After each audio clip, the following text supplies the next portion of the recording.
Is Christian hip hop staying true to its roots, or is it straying away from the gospel? I'm your host, Prophecy, and this is Psalmist Cypher. Let's go. In my opinion, Christian hip hop gets looked down at from mainstream hip hop. I think that they have the assumption that there's not nearly as good talent as there is in mainstream. Now, I'm not taking shots out to mainstream rappers. You know, I listened to mainstream for the majority part of my life. And there are some really dope MCs, and let's be honest, that's where hip hop started. Christian hip hop, to me, hasn't really been as strong as it is right now. Right now, it's really emerging amongst the people. You know, people are starting to pay attention because there is an abundance of talent there. All right, so much so that it can't be ignored no more. Or is it that it's the right time right now for this type of hip hop to be emerging the way it is? Let's be honest, mainstream hip hop doesn't have the right message. You know, I've paid attention sometimes to, you know, some of the youth around and even people my age. I'm in my 40s, all right? I pay attention to how people listen to their music.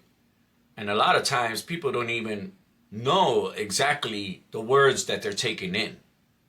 You know, it becomes so repetitive that they're singing the words. They know it because of the melody, but they don't know what they're actually listening to. If you tell them, well, what's the song about? Or you ask them, what's the song about? They don't know, right?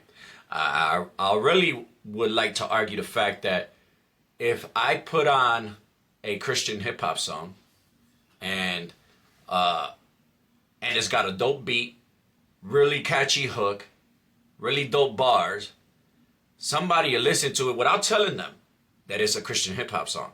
All right, somebody will listen to it, and I'll put it on in different moments throughout the day. Right? Let's say we're working. I'm willing to bet that the people, whoever's listening to it and not knowing that it's a Christian hip hop song, will vibe to it and possibly start singing the hook or this and that, not knowing that they're actually listening to a Christian hip hop song. That's the world we live in right now. We're starting to take in content and not paying attention to what we are consuming, right? I came from an era that the MCs had to have talent in order to make it, you know, to be a rapper, to be a hip hop artist. You know, you couldn't make it on just, you know, the whole thing with social media and you know, Facebook and Twitter and this and that and all the different platforms, which are great.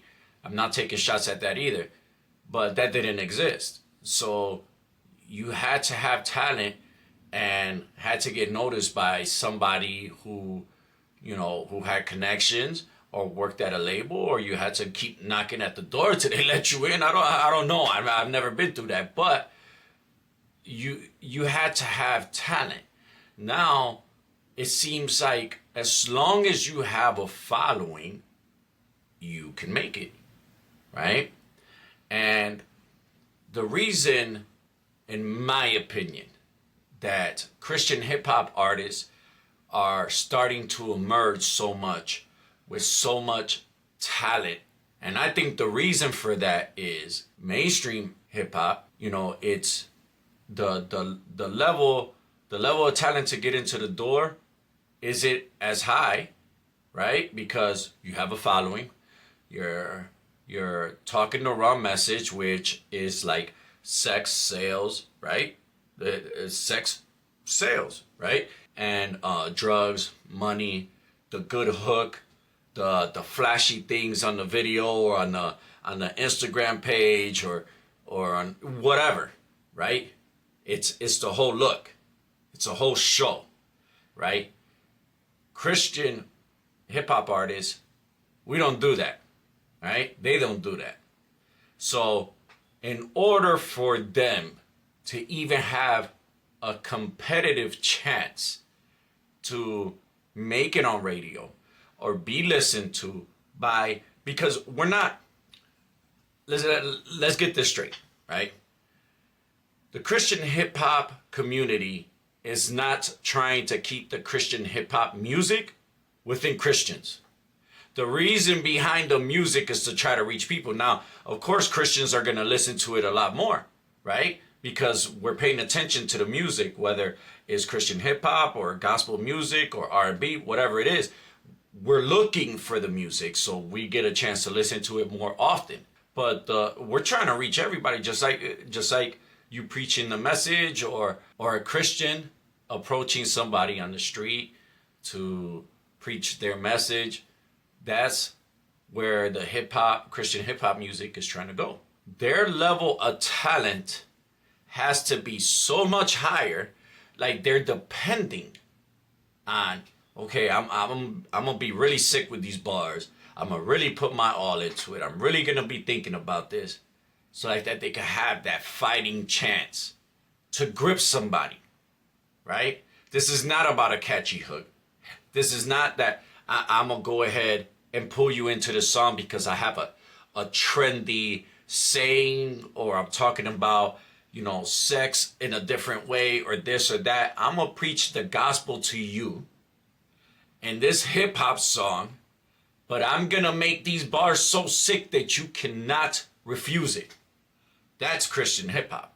And what's crazy is that Christian hip hop, I looked a little bit into the history, right? It's been around since the early 80s. Early 80s. And there was a couple groups that actually got Grammys, or they got some type of award for Christian hip hop music. But it was never really a mainstream radio type of thing. You see what I'm saying? Maybe they had one banger, two bangers here and there, but it's not like it was a mainstream type of thing, right? So it really stayed hidden. I didn't even know it existed until I seen the movie Sister Act. This is my first encounter, my first encounter with Christian hip hop music. It was, I think, Sister Act 2, all right, with Whoopi Goldberg, and Lauryn Hill was in there. She wasn't even part of the Fugees yet, y'all. This is way back, man. Most of you guys are probably like, what is he talking about? Look it up. Sister Act 2, Whoopi Goldberg, Lauryn Hill, giving you a history lesson right now. So in the movie, it was a bunch of kids staying at, I think it was like an orphanage or a church, and Sister Act, she was some type of singer that was hiding from a mob or some people that was looking for her. I don't know, it was something like that. But Lauryn Hill was a singer in the church, and somehow all the kids and everybody got together and they started singing the gospel, whatever, and being an act. And since she was a singer, she was able to put all these kids together to work together as a group singing. She was able to collaborate that, right? And the first time I came across Christian hip hop was on that movie, because there was, I think, one or two of them that was rapping. And the guy was pretty good, I remember. You know what I mean? At the time, I wasn't saved or nothing like that. So I didn't think twice about it until a few years ago, right? And I've been saved now going about 3 years. And when I went down this rabbit hole of Christian hip hop, man, let me tell you, that is deep. But by going down this Christian hip hop genre, I was able to connect a lot more with God, with my readings. Listen, hip hop to me is one of the greatest forms of storytelling when it's done correctly. It's not about what is out now, and I'm not taking shots at all of the MCs. No, there are definitely some high level MCs. J. Cole, love his music, right? Kendrick Lamar, I'm not really too much of a Kendrick Lamar fan, but I respect him because he's got bars. He's just, he's not my cup of tea, but the man's sick with it, right? And there's so many others. But I'm saying with the abundance of them, the whole thing I'm not feeling it no more. I don't get into listening to that message because God has worked inside of me in a way that I used to enjoy that and I don't no more. And that's what happens when you're saved and you start getting close to God. He starts separating you from all of that. And that's a good thing. And a lot of people are scared of change. Let me tell you, family, all right? When you start walking with God, you don't need to be scared of change. Don't be scared of it.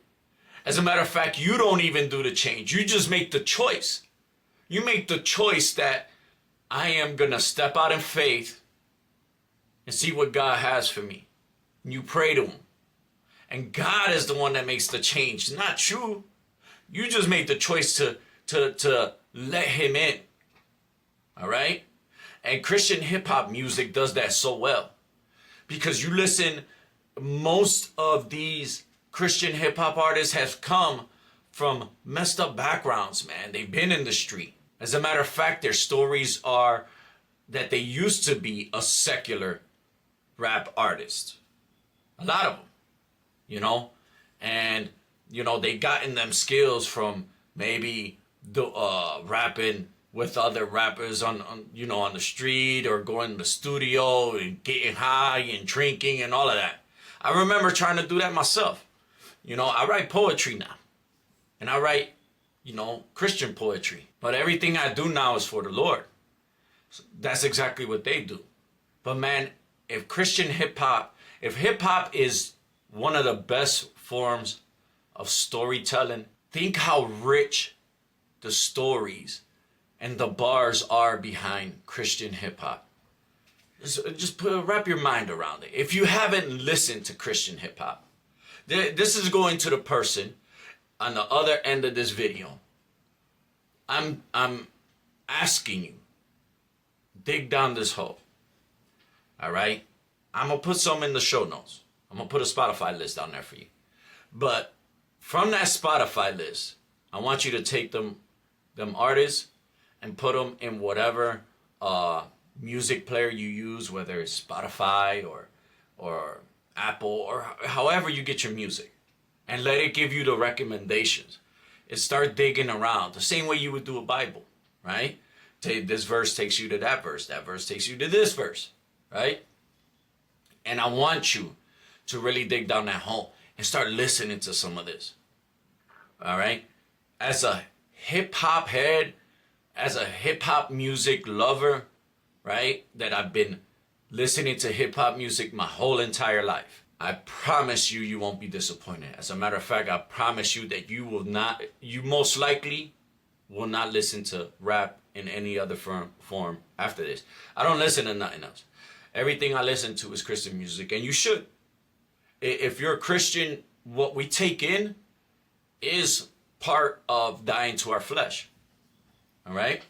See, I want to make these videos not only giving you knowledge on Christian hip hop, but I'm here to minister, man. The word of God is more important to me. It should be more important to you than the music, than the hip hop genre, than anything else. God comes first. And a lot of these rappers are gonna say that in their music. It's not about the money. Some of these rappers aren't getting paid at all for what they're doing. Some of them are, and I'm not saying that's wrong. If they made a career out of it and they're supporting their families by spreading the gospel and really living close to God, why not? I'm sure they're probably giving more than what they're receiving, with preaching the gospel and stuff like that. And you also got to think about that, what are the sacrifices they're going through, the scrutiny. Maybe they was secular rap artists and people are telling, oh man, why you go that way when you was doing so good this way? We don't know that, but they're doing that because we're not rapping for, or we don't do this for anything else but the Lord anymore. If you have a gift that God given you, and you don't use it for the Lord, you got big problems when you go stand in front of God, man. And you gotta, and he goes to tell you, you know, I gave you this gift. Why'd you use it for everything else but me? What's your gift? And to the person on the other side of this video, if you have been listening to Christian hip hop, please comment down below. Put down where you're reporting from and who is your favorite Christian hip hop artist. I like to know if you like, you know, your side. Like, let's say if you're in New York and you like West Coast music or vice versa and this and that, put it in the comment section. I'm interested to know how that goes. And lastly, I want to go over a scripture with you. But before I do that, I need to say this. A lot of mainstream rappers use God's name, all right, in their music, while at the same time, just the next bar before or after, they use God's name, they're saying profanity, okay? They're talking about drugs or killing and this and that. And I'm sure if you're a hip hop head, I'm sure you know exactly what I'm talking about, all right? I'm not judging, all right? I'm not going to be the one to judge. But if you've listened to it, you know exactly what I'm talking about. And there is somebody who's going to judge that if they don't repent on that. All right? And that's God. Sooner or later, they're going to have to stand before God, male or female, and explain that. All right? And on Deuteronomy 18, verse 20, it says, "But a prophet who presumes to speak in my name anything I have not commanded, or a prophet who speaks in the name of other gods, is to be put to death." This is Deuteronomy 18, verse 20. Straight from the NIV. All right? We have to be careful of what we're putting in our ears, of what we're letting our kids listen to. All right? Of what we just have playing in the background while you're barbecuing or playing with your kids at the swing at the park or driving to the store or to take your kids to go eat or something. Because hip hop right now, we're in a generation where both parents and kids could technically be listening to the same kind of music.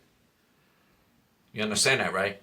Kids now listen to Pac and Big and this and that and all of that the same way I did when I was a kid. See, we live in that era with hip hop. Hip hop's a music that does that. So you could sit there with your kid and give them Christian hip hop and really give them a good message to listen to. And then once they start listening to the music, they will truly start appreciating it. Like, man, they have bars and this and that. And you're giving them something good. Take them to church. Stop letting them listen to the wrong message, first of all, and these false prophets. They're idolizing these people. And we wonder why the world is so twisted. We're constantly being fed negativity. We need more God in our lives.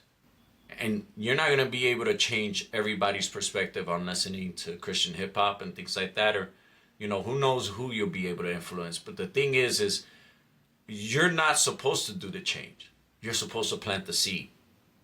Show other people how the message and how God has changed you.